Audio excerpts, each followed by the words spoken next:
வணக்கம் GG squad. Time இப்போ 5 ஆகுது.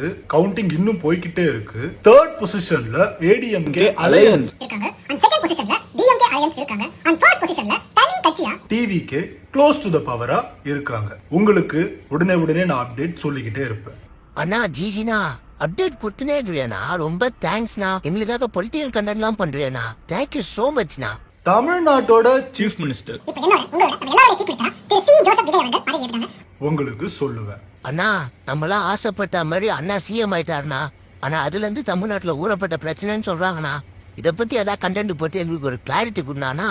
யார் இந்த கருப்பசாமி? கருப்பசாமியை பத்தி உங்களுக்கு வரலாறு தெரியுமா? நமக்கு சிவன் தெரியும். உங்களுக்கு தெரியும் கருப்பசாமி ஏன் இவ்வளவு கொண்டாடுறாங்க? மக்கள் தன்னோட நெருக்கமா கருப்பசாமி நினைக்கிறாங்க. தன்னோட உயிரையும் கொடுத்து உயிரையும் எடுத்து. சோ கருப்பசாமி என்னடா சம்பந்தமே இல்லாம கருப்புசாமிங்கிற?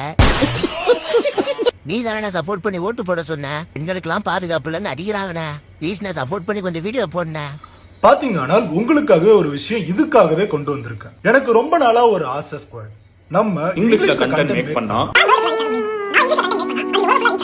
நீங்க எனக்கு ஐடியா கொடுங்க. வாத்தாம அசியசினா கேட்டுட போறேண்ணா. எலெக்ஷன் அப்போ மட்டும் அப்டேட் மேல அப்டேட்னு பொலிட்டிக்கல் கண்டென்ட்டா போட்டுனேன். நான் இப்ப என்ன சம்பந்தமே இல்லாம பேசினுக்கிறேன். ஏதாவது சப்போர்ட் பண்ணி பேசுனா என்ன? இப்ப என்ன ஸ்குவாட், நான் அரசியலை பத்தி பேசணும். அதானே உங்களுக்காக அரசியல் பேசுறேன். காக்ரோச் ஜனதா பார்ட்டி திறந்தவே மாட்டியாடா நீ.